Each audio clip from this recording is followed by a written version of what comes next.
La semana pasada estuvimos, ahí está, ahora sí. La semana pasada estuvimos trabajando sobre todo lo que era lógica proposicional, ¿sí?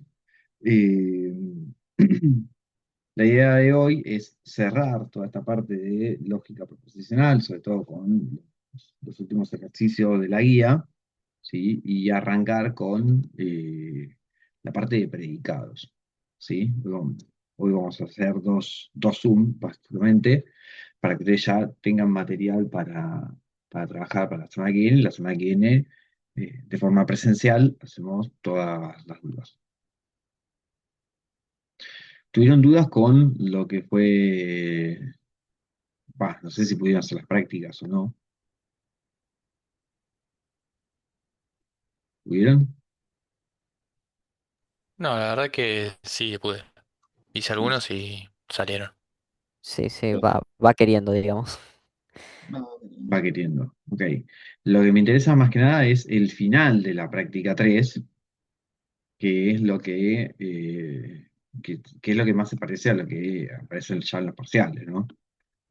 Eh, a ver, en el punto 3 dice L es joven, Q L es feliz, expresar en lenguaje coloquial los resultados de las siguientes operaciones sin simbolizar. Es como para hacer este laburito de, bueno, ¿cómo hacemos para empezar a pasar esto?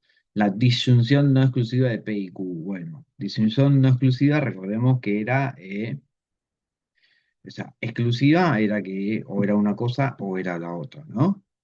Entonces sería, si fuera exclusiva, o él es joven o él es feliz, ¿sí?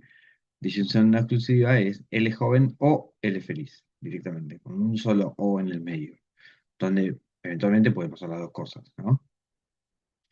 El bicondicional entre P y Q sería él es joven si, solo si él es feliz. Tiene que ver con eso, ¿no? Pero lo que me interesa más es esto de acá, el punto 7. En el punto 7, para saber si algo es una tautología, o si es una contradicción, o si es una contingencia, lo que necesitamos hacer es una tabla de verdad, ¿sí? O sea, eventualmente podemos llegar a demostrarlo sin hacer una tabla de verdad, pero lo que suele suceder cuando nosotros queremos trabajar eso, para ver si es una tautología, si es una contradicción y demás, en el primero tenemos cuatro posibilidades, ¿no? Porque son los dos posibles resultados de P y Q. Pero ya en el tercero, como tenemos tres variables, tenemos ocho posibilidades. Y si eventualmente tuviéramos cuatro variables, tenemos 16 posibilidades. Entonces, en el trabajo de no olvidarme ninguna ni de repetir otra, lo que me conviene hacer es una tabla de verdad. O sea, lo que me está pidiendo en el punto 7 es básicamente hacer una tabla de verdad para ver qué es lo que sucede con esto. Entonces, por ejemplo, lo que voy a hacer ahora como para practicar, me parece, por lo que presiento, es que ninguno llegó al 7, ¿no? ¿Alguno llegó al 7? ¿El ejercicio 7? No, pero es más o menos lo que el último ejercicio que nos diste la clase pasada, ¿no? Sería. Exactamente, por eso. Pero a lo que voy es, si no, no pudieron tocar nada de eso, entonces por eso ya arranca con esto. ¿Se entiende? No, no, no, sí, no, no llegó al 7. No, no, Bueno, tampoco. entonces lo que vamos a hacer es este mismo, vamos a hacer el 7C, que tiene como varias cosas, ¿sí? El 7C lo que me dice es, yo tengo que analizar si es una contingencia, si es una tautología, si es una contradicción, ¿sí? Toda esta proposición donde me mezcla P, Q y R de muchas maneras diferentes, ¿no? Entonces, estoy copiando y ahora ya sé que no ven lo que estoy copiando.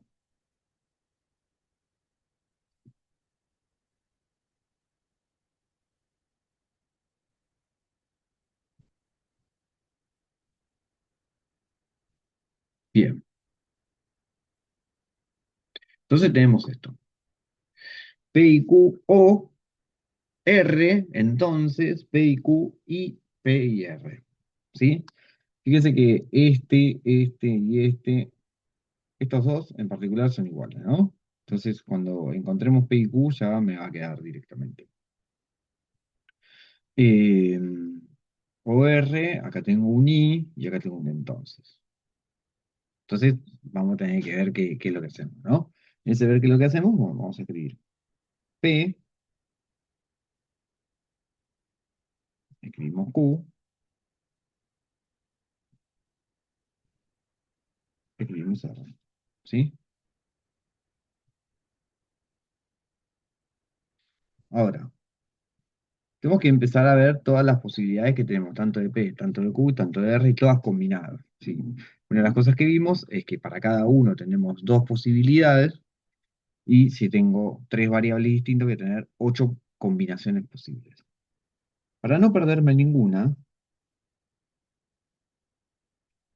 lo que hacíamos era esto. ¿Sí? Ponía 1, 0, 1, 0, 1, 0, 4 veces, porque tengo 8 renglones. En el segundo ponía 1, 1, 0, 0, 1, 1, 0, 0.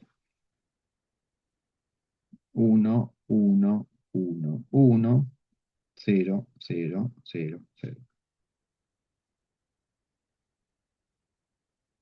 Con lo cual, lo que vamos a ir haciendo es,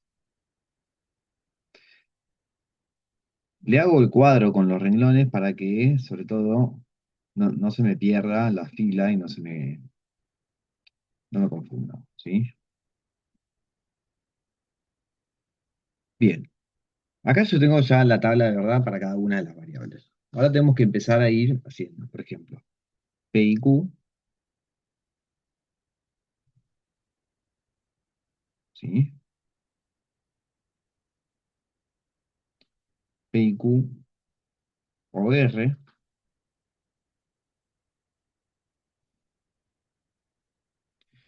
P y Q ya lo tengo acá, así que no lo vuelvo a volver a escribir, pero sí P y R.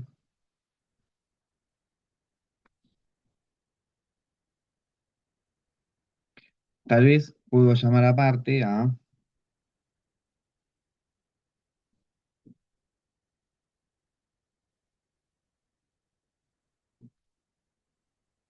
llamo 1, ¿sí? Le puedo poner 1, le puedo poner otra letra, ¿sí? Lo que sea, que no sea ni P, ni Q, ni R, ¿no? Entonces acá digo el 1, porque escribirlo acá me va a llevar mucho espacio, ¿sí? Fíjense que este yo lo puedo llamar 2, entonces puedo llamar 2, entonces 1. Donde este es el final, ¿sí? Entonces, en vez de escribir absolutamente todo, que de repente tal vez no me entra en la hoja, le voy asignando números, entonces voy poniendo esto. P y Q, una conjunción. Una conjunción me da que es verdadera cuando las dos son verdaderas, ¿sí? O sea, 1, 1 me va a dar 1. En los que alguno de los dos sea 0, me queda 0. O sea, este me queda 1 y el resto son todos ceros,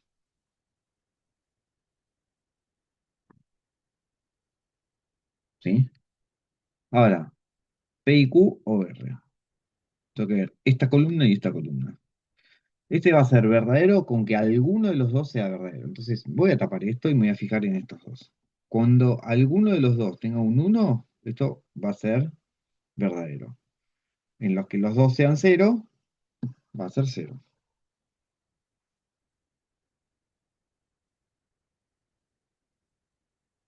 ¿Sí? Ahora, P y R. P y R, P y R es verdadero cuando los dos son 1. Entonces tapo esta columna y me fijo estos dos. Tengo 1, 1, acá va a ser 1. 0, 1, 1, 1, acá va a ser 1.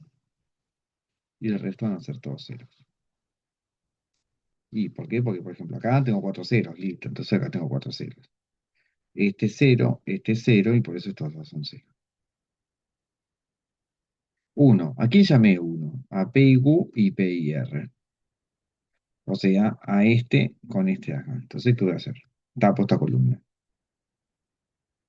¿Sí? Esto de ir tapando a veces con un lápiz y demás las columnas me ayuda a concentrarme un poco más. Entonces, tapo esto de acá. Y dijimos, es un I. Es verdadero cuando los dos son verdaderos. Me fijo que acá, por ejemplo, tengo muchos ceros. Entonces yo ya sé que este va a ser 0 y todos estos van a ser ceros. Ahora, estos dos me dan 1.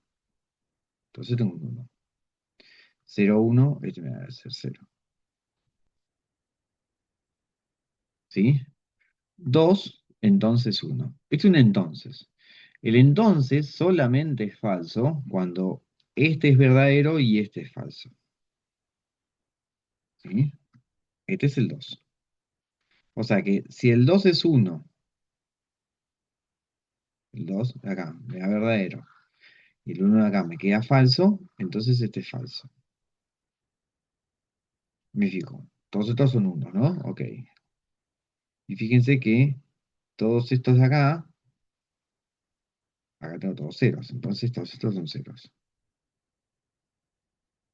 1, 1 me queda 1. Y 0, 0 me quedan 1.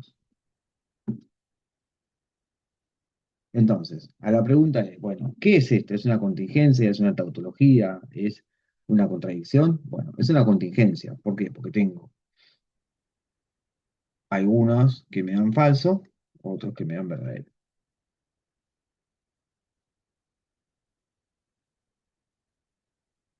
¿Se entiende?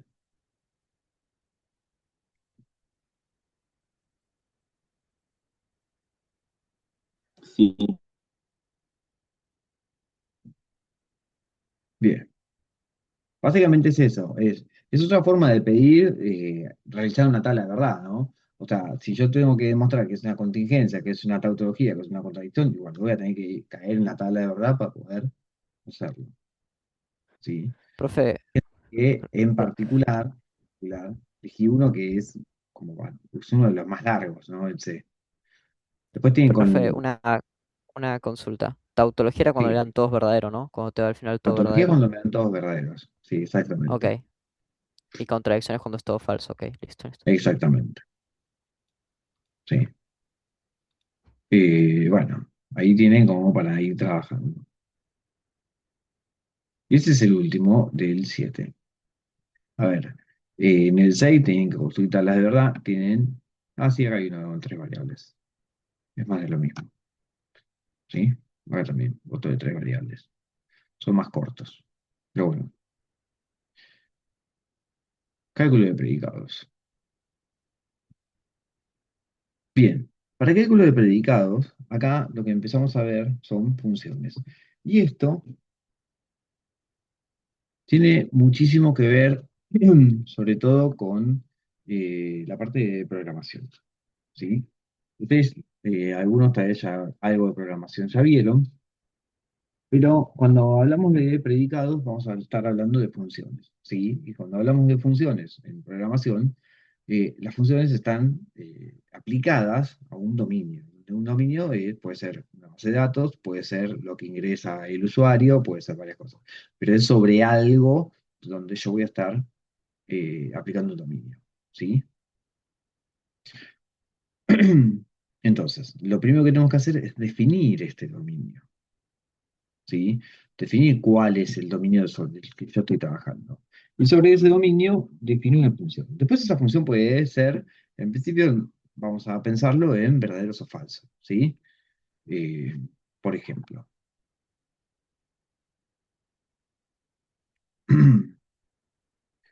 eh, vamos, para que se entienda un poquito la idea, ¿no?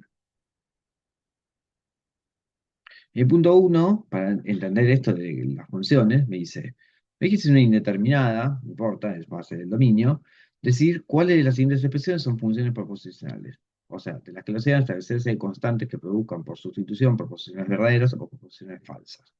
¿Sí? ¿A qué vamos? Que cuando yo reemplazo la X por algo, me puede dar que es verdadero o que es falso. ¿Sí? Por ejemplo, X es alto. ¿Sí? Ahora, X, estoy hablando de algo en particular, ¿no? Entonces, X puede ser, no sé, las personas que trabajan en el Instituto de las Nieves. X pueden ser los alumnos de primer año del sistema. X puede ser las personas que están ahora en este Zoom, ¿sí? X puede ser, o sea, yo ahí doy un dominio sobre el cual puede pertenecer X, ¿sí?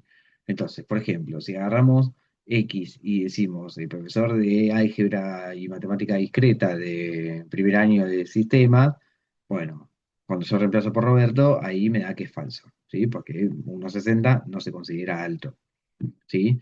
Ahora, si de repente agarro, no sé, a el central de Cambaceres, que mide 1,90, y bueno, el central de Cambaceres sí es alto. ¿Se entiende? Entonces, fíjense que ahí yo tengo una función, que es x es alto, ¿sí? Vamos a ir viendo cómo después lo escribimos, y que dependiendo de la x, o sea, de cuál es el valor que yo le voy asignando, entonces me va dando verdadero o falso, ¿sí? Insisto, lo que les dije en la clase pasada, cuando nosotros empezamos a ver el primer ejercicio de una guía, es como para empezar a ver de qué viene la guía, ¿sí? En particular, ¿sí? Entonces, por ejemplo, y acá, el último, y dice x cuadrado más x igual a 2. Bueno, si yo x a x la reemplazo por 1, esto me da que es verdadero. Ahora, si yo la x la reemplazo por 0, me da que es falso. ¿Se entiende a lo que voy? Entonces acá tenemos una función que dependiendo de qué valor yo le reemplace, me da o verdadero o falso, ¿sí? El tema de los predicados, nosotros vamos a tener funciones que dependiendo de lo que yo reemplace, me va a dar verdadero o me va a dar falso. ¿Sí? Entonces, por ejemplo, en el punto 2 me dice, hallar dadas las siguientes funciones proposicionales, acá me dice, h de x es un número par, l de x, x es un múltiplo de 6, m de x es un número primo. ¿Sí? Bueno, en este caso me dice que la puede ser o el 8 o puede ser el 11. ¿Sí? Si el x es 8, ¿qué me va a pasar? Que h de x es un número par, es verdadero. O sea, h evaluado en el 8 me va a dar verdadero. Que es múltiple de 6, me va a dar falso. Que es número primo, me va a dar falso. ¿Sí? Cuando reemplace por el 11, que es número par, me va a dar falso. Que es múltiple de 6, me va a dar falso. Que es número primo, me va a dar verdadero. ¿Sí? Entonces, ¿qué sucede acá? Acá, en esto de acá, yo lo que voy a ver es que si esta proposición va a ser verdadera. ¿En qué sentido? Y lo mismo que veníamos viendo antes. Cuando una proposición era verdadera si yo tengo una disyunción. Bueno, cuando alguna de las dos era verdadera. ¿Sí? H de 8 o L de 8. Bueno, es número par o es múltiplo de 6. Bueno, el 8 es múltiplo es par, sí, listo, ya está. Entonces esta proposición así es verdadera. ¿Por qué? Porque cuando yo lo reemplazo por 8 me termina quedando que al menos una de las dos es verdadera. ¿Sí? En cambio, la B para el 8 es falsa. ¿Por qué? Porque necesito que las dos sean verdaderas. O sea, empiezo a ver con los valores de verdad de cada una de las operaciones, a ver si me da verdadero o falso. Bueno, ahí tiene como para hacer con todas las otras. ¿Se entiende?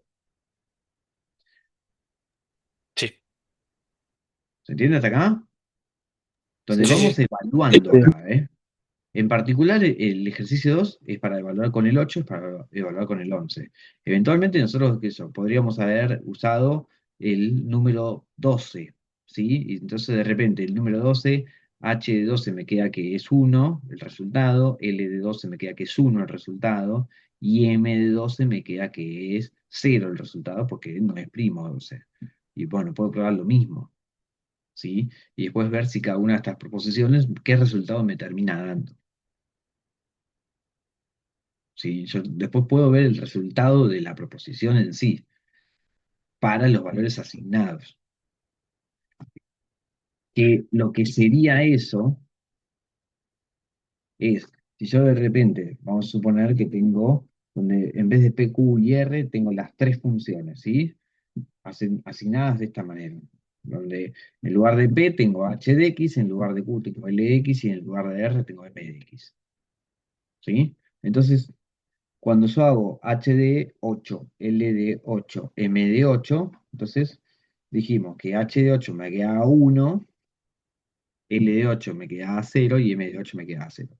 Entonces yo voy a buscar el renglón en el cual yo tengo 1 para P, 0 para Q y 0 para R. Entonces, 1 para P, voy a estar buscando este renglón. ¿Por qué? Porque tengo 1 para P, 0 para Q, 0 para R. ¿Sí? Entonces, en particular, ese renglón, cuando yo lo reemplace, me va a quedar 1 de resultado. ¿Sí? La tabla de verdad lo que me hace es me da todos los resultados posibles. Cuando Claro, yo acá tenemos las reemplazo en un premisas. predicado, tengo uno de todos esos renglones posibles. ¿Se entiende? Eso es lo que me termina dando.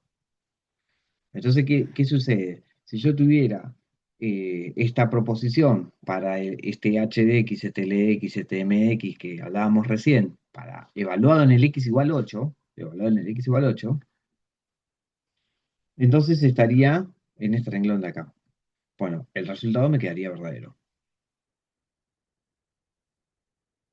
¿Sí? En cambio, si yo tuviera que sea un número que sea par, que no sea múltiplo de 6 y que sea primo, este sería que la x sea el 2, es el único que me cumple eso, el resultado me quedaría falso. De aplicar esta proposición en particular. ¿Sí? Entonces, dependiendo del x que yo le voy asignando, me va dando alguna de estas 8 posibilidades que yo tengo, porque tengo 3 variables, tengo 3 funciones, son 3 variables, y bueno, voy a tener estos posibles resultados. ¿Sí? Esa es la idea. Nosotros, tanto el h de x, el lx, y nosotros podemos escribir la función que querramos, y podemos asignar el universo, el dominio que nosotros querramos. ¿Sí? Bueno, ¿qué es lo que sucede acá? Cuando uno empieza a programar, ¿sí? Sobre cualquier programa, lo que uno empieza a programar es sobre dónde va a buscar los datos de ese programa. ¿Sí? Los datos los va a ingresar el usuario, los datos están sobre una base de datos, si es sobre una base de datos, ¿sobre qué base de datos? ¿Sí? Los datos de dónde salen. Algo tan sencillo como de repente hacer una planilla de Excel y cuando uno va combinando una tabla con otra tabla con otra tabla, bueno, uno le va diciendo a una celda de dónde va sacando los datos. ¿Se entiende? Entonces, cuando uno pone una fórmula en un Excel, dice, bueno, una cosa es si vos pones un 1 acá, porque lo ingresás, y otra cosa es si vos lo que tenés que hacer es la sumatoria de toda esta columna y lo pones el resultado acá. Bueno, ahí es donde estamos programando. Ahí es donde estamos usando un pensamiento lógico. Ahí es donde de repente me va a tirar un resultado. Lo que vamos a ver en lógica son resultados donde tenemos unos y ceros. ¿Sí? Verdadero y falso. Pero en definitiva, el pensamiento que está atrás para programar y que me queden distintos resultados es lo mismo, es exactamente el mismo. Ahora, una de las cosas que nosotros vamos a trabajar es, bueno, ok, en la guía anterior veíamos proposiciones lógicas así como a secas. Ahora nosotros vamos a tener cuantificadores, funciones cuantificadoras. ¿Qué son las funciones cuantificadoras? Cuando me dicen la cantidad, ¿sí? Dentro de los cuantificadores nosotros vamos a tener dos cosas. Una es cuando nosotros vamos a decir todos, ¿sí? Para todos los elementos. Y otra cosa es para decir algunos elementos o existe algún elemento. Entonces, vamos a ver que tenemos dos, el cuantificador universal y el cuantificador de existencia. ¿Sí? Entonces, por ejemplo, para cada x, x tiene un nombre. ¿Sí? Entonces, si digo, ¿quién es x? Bueno, no sé, X puede ser los alumnos de primer año. Entonces tengo que definir quién es X. Entonces primero voy a definir quién es X y después sobre esa definición de quién es X voy a hacer la función. Entonces, ¿cómo hacemos eso? Esa es la pregunta, ¿no? Entonces decimos, bueno, para cada X me dice X tiene un nombre.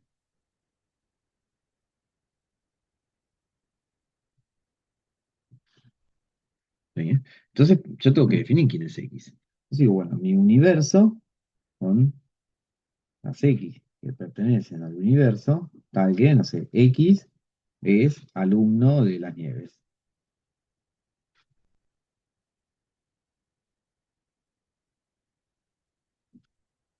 Entonces yo ya estoy diciendo dónde va a estar X. ¿Sí? Estoy diciendo de dónde voy a sacar estos datos. ¿Sí? Tengo que poder decir eso. ¿Me siguen hasta acá? Sí, profe. Sí, es como Sí, profe. retroceder a lo de conjuntos. ¿Cómo, cómo? Es como determinamos en conjuntos. Exactamente, tiene que ver con lo de conjuntos. Claro. Bien, ahora, ¿qué más tenemos? Tenemos una función, ¿sí? Porque me dice que X tiene un nombre. Entonces yo tengo que definir una función. Defino, no sé, n de X, n por nombre. Entonces tengo que definirlo. X perteneciente al universo, tal que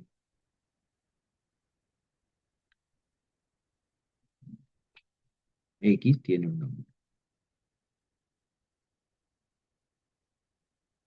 La función me dice que tiene un nombre, no me dice cuál es el nombre, no me interesa, ¿sí? Entonces yo tengo, si tiene un nombre, esto me va a tirar de resultado un uno. Si no tiene un nombre, me va a tirar un resultado un cero, ¿sí?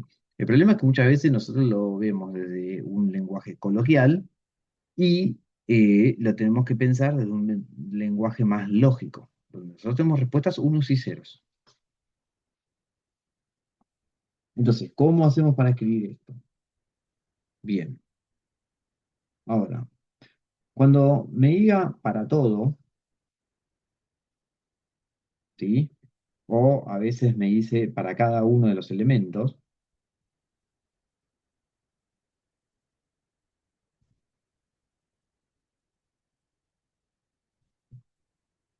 son dos formas de decir exactamente lo mismo, ¿sí? Esto se escribe así, es como una especie de A invertida. Entonces ustedes van a ver que yo cada vez que escriba este símbolo va a ser para todo, ¿sí? Ahora, para cada X o para todo X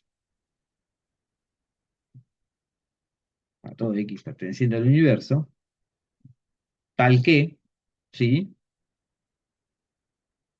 Yo usé n, entonces pongo n de x. Con poner esto, yo lo que estoy diciendo es que para todo x perteneciente al universo, n de x. N de x podría agregar n de x igual a verdadero, o n de x igual a uno, o directamente n de x. Porque la sola existencia de n de x lo que estoy diciendo es que tiene que ser uno, o verdadero, ¿no? ¿Se entiende lo que digo?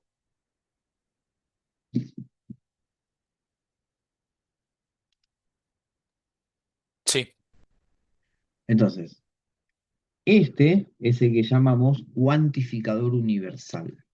Universal porque me dice para todos los elementos. ¿Sí?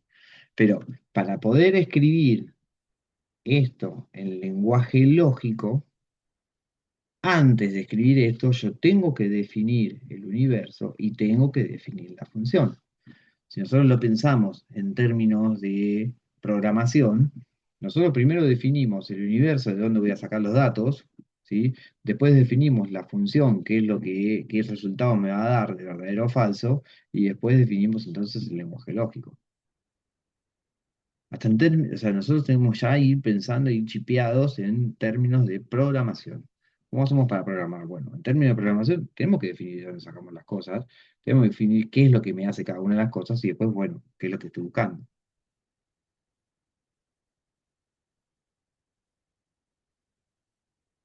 ¿Se entiende? sí, sí, sí, es como determinar que lo que voy a ingresar es un real. Bueno, tiene un valor inicial, no, entonces es cero, ya se autodetermina. Y Bueno, después ya sería empezar a leer lo que se está ingresando. claro, pero hasta aquellos que ya estuvieron programando o que sé que en primer año arrancan a programar, pero algunos como que tal vez ya venían programando un poco antes, entonces como que esto se les hace como un poquito más fácil, ¿sí? A los que ya venían programando, cuando empiezan a programar cualquier programa básico, ya sea en C, ya sea en Python, lo que sea, uno tiene no es que programa en el aire, sino que cada programa que hace tiene que tomar datos de algún lado, ¿sí? Bueno, ¿de dónde va a ser? ¿Qué van a ser los datos? ¿Van a ser números? ¿Van a ser palabras? ¿Van a ser vectores? ¿Qué van a ser? ¿Qué es lo que voy a leer de cada una de esas bases de datos? La cantidad de píxeles, la cantidad de letras, la cantidad de espacio que me ocupa, si va a ser una matriz, si va a ser un vector, si va a ser una matriz que tiene filas, si tiene columnas, cómo lo va a leer, si va a ser un número, si va a ser un número real. O sea, ¿qué es lo que lo voy a leer? Bueno, ahí es donde tengo que definir ese universo, sobre qué voy a trabajar. ¿Sí? Después defino una función, ¿qué es lo que voy a hacer sobre eso? ¿Sí? Y fíjense que, o sea, yo uso mucho de ejemplo el Excel porque para la mayoría de los que están empezando en programación, tal vez el Excel un poquito más lo manejan, porque se suele dar en las secundarias, el Excel. Ustedes en cada una de las celdas, ustedes ponen qué tipo de dato es lo que tengo ahí. ¿Sí?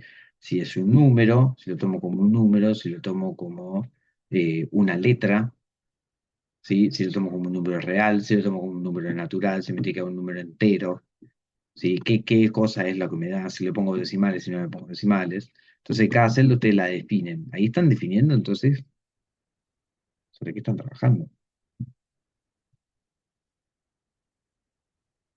Vamos con otro ejemplo.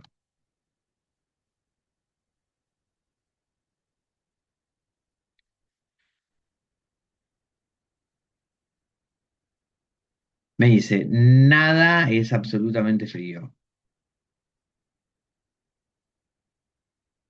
¿Qué sería esto?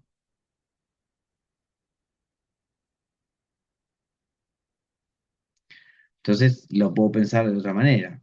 Eh, si nada es absolutamente frío, es porque todas las cosas tienen algo de calor.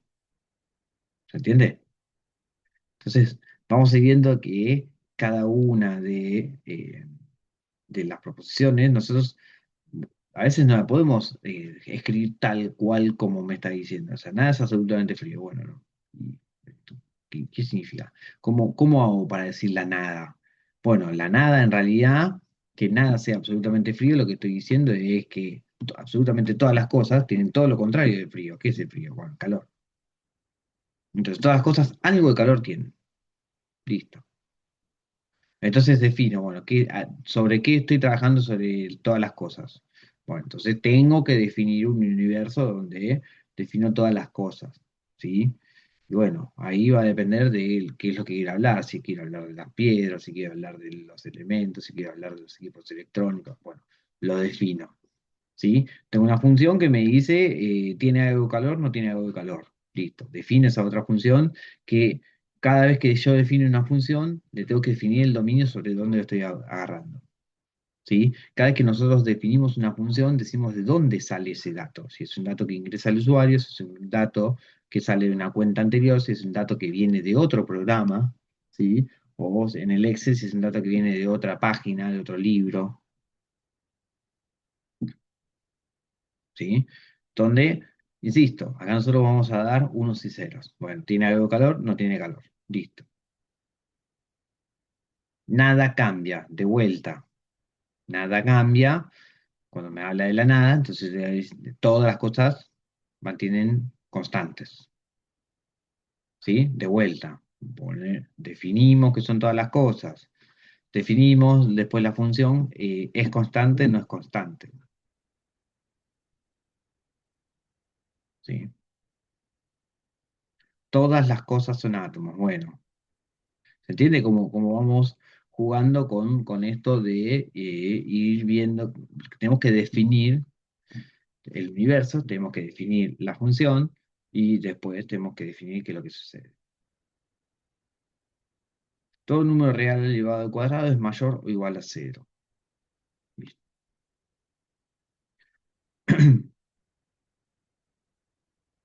Entonces, ¿qué sucede cuando me aparece mucho del ningún? ¿Sí? Esperen que... acá está. Después viene... todos estos primeros ejercicios son más que nada para que trabajen con él. Queda un minuto ya. Bueno, con el cuantificador universal. Vamos a hacer esto. Hacemos 5 minutos de corte y volvemos. En esto Dale. que vamos a volver, vamos a ir a cerrar la parte de cuantificador universal y vamos a abrir la parte de existencial para que puedan avanzar bastante con esta última práctica. Hacemos 5 Ok. minutos. Dale, profe. Ok. Dale. Dale.